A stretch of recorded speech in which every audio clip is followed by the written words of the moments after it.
గౌరవ కిషన్ రెడ్డి గారు సికింద్రాబాద్కి ప్రాతినిధ్యం వహించినప్పటికీ కూడా ఆయన తెలంగాణలో జరుగుతున్నటువంటి రాజకీయ పరిణామాలు కానీ అభివృద్ధి కానీ ఇక్కడ వేటి గురించి కూడా మాట్లాడే అర్హత వారికి లేదు. కారణం ఏంటంటే వారు కేంద్ర మంత్రిగా ఉండి 2 ఏళ్లుగా తెలంగాణని ఏ రకంగానూ పట్టించుకోలేదు. పట్టించుకోవడం పోగా వస్తున్నటువంటి కేంద్రం నుంచి రావాల్సినటువంటి ప్రాజెక్టు కూడా అడ్డుకున్నటువంటి పరిస్థితి కిషన్ రెడ్డి గారిది.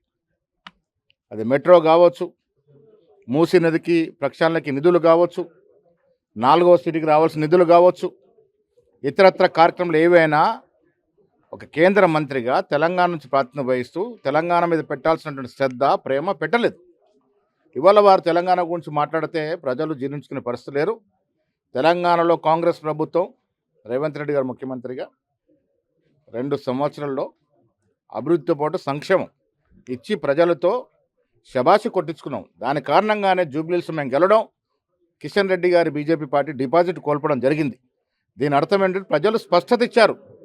బీజేపీకి రాష్ట్రం గురించి మాట్లాడే అర్హత కానీ ఇక్కడ రాజకీయాలు చేసే పని కానీ లేదనే మాట. జూబ్లీహిల్స్ ఎన్నికల ద్వారా 2 సంవత్సరాలుగా కాంగ్రెస్ ప్రభుత్వం ఇస్తున్నటువంటి అభివృద్ధి సంక్షేమ ఫలాలు ప్రజలకు అందుతున్నాయి. ప్రజలు సంతోషంగా ఉన్నారనే మాట జూబ్లీహిల్స్ ఎన్నిక ద్వారా స్పష్టం చేశారు. టీఆర్ఎస్ను ఓడించారు. బీజేపీ పార్టీ కనీసం డిపాజిట్ ఇవ్వలేదంటే ఇక కిషన్ రెడ్డి గారు అందులోనూ వారి నియోజకవర్గంలో ఉన్నటువంటి అసెంబ్లీలో డిపాజిట్ పోయిందంటే వారు తెలంగాణ గురించి మాట్లాడే అర్హత హక్కు లేదని నేను అంటాను.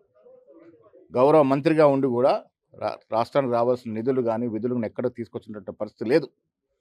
ఇవాళ గ్లోబల్ సమ్మిట్ గర్వంగా జరుపుకుంటా ఉన్నాం.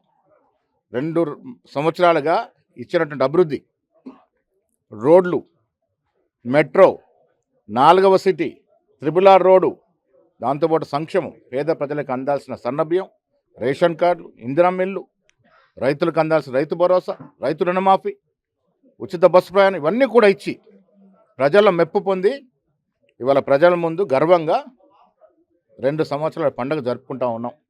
గ్లోబల్ సమ్మిట్ ద్వారా ప్రపంచ దేశాలు మన దేశంలో ఇతర రాష్ట్రాలు మన వైపు చూసుకునే విధంగా ఒక గర్వకారణమైన ఈవెంట్ రేపు జరగబోతా ఉంది.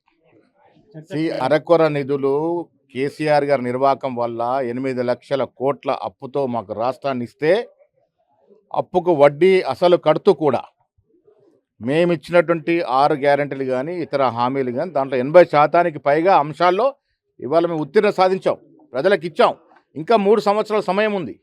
3 సంవత్సరాలు అన్నీ ఇస్తాం, అన్నీ ఇచ్చి మళ్ళీ మేము అధికారంలోకి వస్తాం. Local to global news at your fingertips. మీ చేతిలో ఒక ఆయుధం. Download R TV app. Media legend Ravi Prakash is back.